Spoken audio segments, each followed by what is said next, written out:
Hello everyone and welcome back. Today we will be attempting to do a restoration on a PowerBook 100. The PowerBook 100 isn't and is at the same time the first Apple laptop. They introduced the first three at the same time at the same event, which was the 100 being the low end, the 140 being the mid-range, and the 170 being the high end. What makes the 100 unique is that unlike the other models, it was designed a lot by Sony. They basically sent the design of the Mac Portable off to Sony and told them to shrink it and make it good. And the PowerBook 100 was the result. Because of the similarity, it shares a rather big flaw, at least today, and that is that it uses many surface mount electrolytic capacitors on its motherboard. Because of this, they will leak a corrosive fluid that damages traces and other components on the board. So you have to replace them, and because of all this, pretty much no PowerBook 100 that hasn't had these capacitors replaced will still work today. And to make things worse, people have just had really bad luck with these things. They'll replace all the capacitors and then it still won't work. You'll be met with like a black screen, no boot, even after all that work, and they can be pretty expensive to pick up even dead. So I was pretty worried like going into this because that just leaves the question, can I actually get it working, or am I going to do all the work and still have it be dead? Well, you're watching this video, so I guess you know how it went, yeah, I'd be calling it something different if it didn't work, but you're here to see the process of doing that, so let's get into it. First off, here's the current symptoms pre-recap. Upon opening it up and plugging in the power supply, it instantly starts to this blank screen. It appears blue, which I believe is caused by the tint of the polarizer film on the LCD. It's not super visible when the LCD is running, but with no signal being sent to it, either due to bad caps on the LCD, bad caps on the logic board, or both, the backlight shines through the display, leaving the dark screen. It's also not supposed to start immediately like this. I should have to press a key to boot the system. I tried pressing the reset button on the side and turning the contrast dial, but it's completely dead in its current state. If I pull the PSU out of the computer and plug it back in, the hard drive will spin up. However, it spins right down after, indicating an issue with the drive. It then tries again, but with no luck.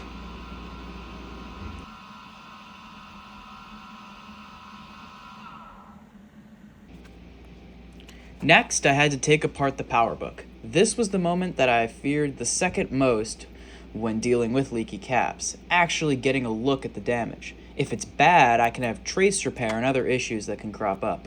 If it isn't that bad, then a recap alone may fix it. I had to deal with some melted rubber bumpers, which made it difficult to get at the bottom screws. Besides this, disassembly went without issue. This isn't a tutorial on how to take one of these apart. If you've got a PowerBook 100 you need to repair, I'll leave a link to the service source for this model in the description. After lifting the keyboard, I could get a look at how bad the caps had leaked. And thank God it wasn't that bad. There's some obvious corrosion on the solder pads for the caps, but nothing else alarming. The board was in good shape and I didn't see any obvious trace damage. I got the display assembly apart next, which revealed the condition of the LCD caps. They may look like tantalum capacitors at a quick glance, which are solid and don't leak, but they're actually plastic-cased low-profile electrolytics, which are just as likely to leak as the metal can style we saw on the logic board. Luckily, they were in a similar state to the logic board caps. Leaky, but not horribly so.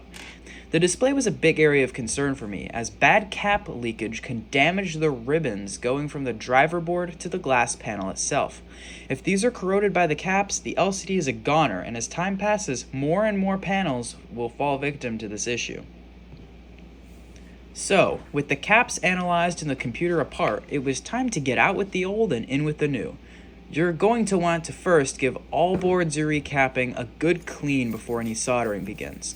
The electrolyte that leaks from these caps will absolutely stink of a rotten fish-like smell when heated up, so you'll want to remove as much of it from the board as you can before you begin to heat it.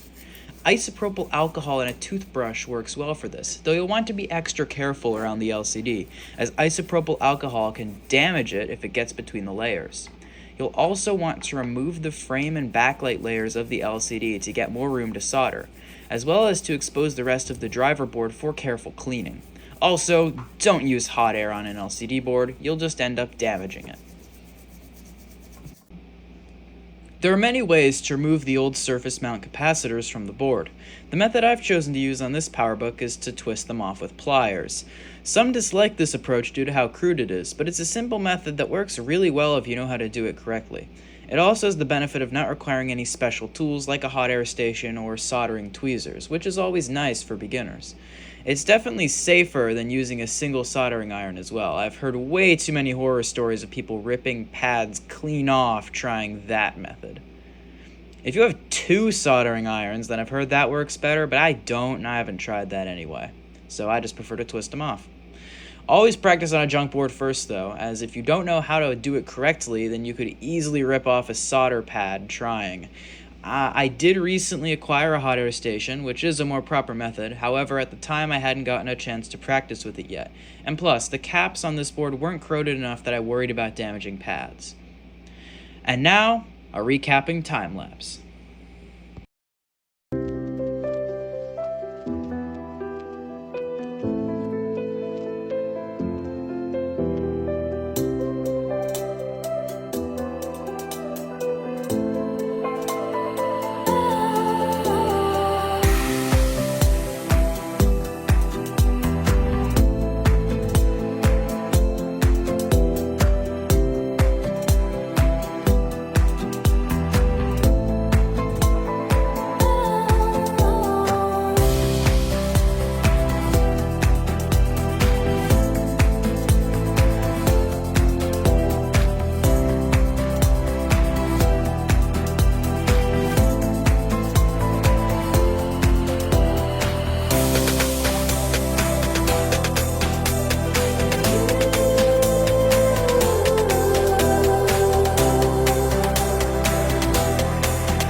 remember how I mentioned earlier in the video how disassembling the PowerBook to actually assess how bad the caps had leaked was the part of the restoration, and really this goes for any old computer that I'm recapping, was the part that I feared the second most. And did you wonder why I said the second most? Well, because this is the part I fear the most. That first test. Let's see how it went. Alright, now it's time to see. This is the first test with the two caps off, and it's rough, obviously, but let's see what happens. No auto start. Hitting reset doesn't do anything.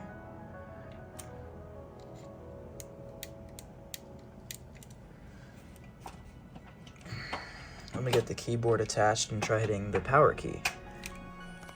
Attempts 2 with keyboard attached. Okay, it's on.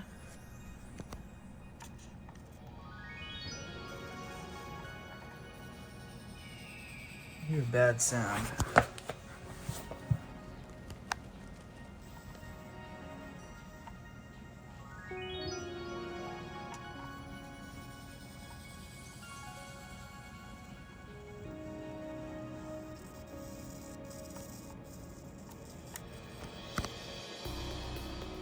But that's a bad smell too. Okay. Came from the inverter board. Obviously something's amiss there. Let's take a look at what the problem could be. I'm gonna try that again. I think I just did something shorted out. Yep, now it's okay. Those two pins were shorting against that, I believe. No backlight adjustment. No contrast either from the looks of it. Whoa! Whoa. The contrast slider still won't do anything. Ooh! Okay, so the contrast is stuck at high, but good thing about passive matrix screens is that. That's just what happens when you press the interrupt key, which I did.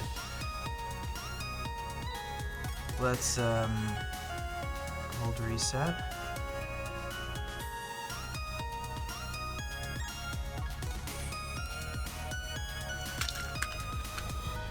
Not getting anything, but that's just a normal error. Let's try this again.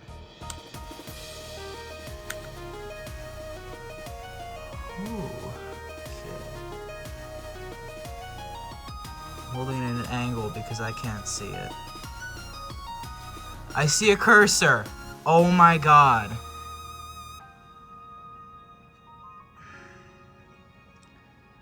I don't know what's up with the contrast slider not working. Hopefully that's just due to the bad cap, or the caps that I haven't changed. Oh no! I was turning the wrong slider. That was the brightness. Oh my god! Oh, it's sinking in now. Yes! Okay, so the brightness slider isn't working. I don't care. Look at that! Oh, no way! Do we have a chime? I want to see if we have a chime. I have headphones plugged in because the internal speaker broke. Let's try this out here. I got the dials mixed up. All right, do we have a chime?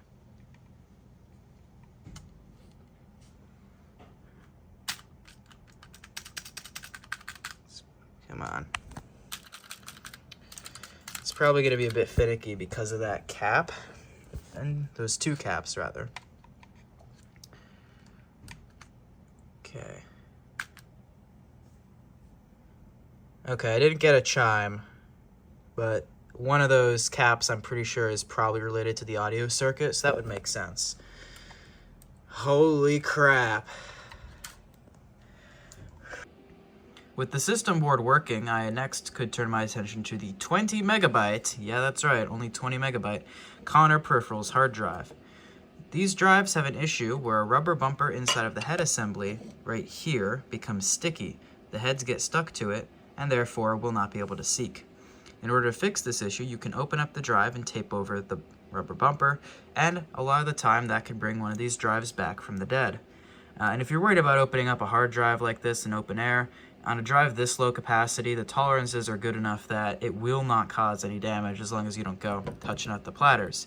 Now, why am I touching up the platters? Well, because that didn't work. It passed its seek test fine after that, but it just wouldn't read properly. There's some issue that was unrelated to that bumper with the drive, and this one was a goner, which happens. It's 30 years old. And then I even tried removing the single platter and cleaning it as a just complete last resort because I had nothing to lose. On a dual platter drive or more than 2 platters as well, you can't do that because the alignment will get all screwed up. But a 1 platter drive won't mind very much. But I did it improperly and the heads just touched each other and got all screwed up. So the heads crashed.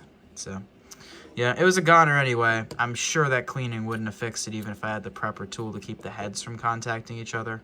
But yeah, it happens sometimes. In the meantime, I just robbed the drive out of my PowerBook 170 and that one will get a blue SCSI whenever they're back in stock. So, yep, I tried.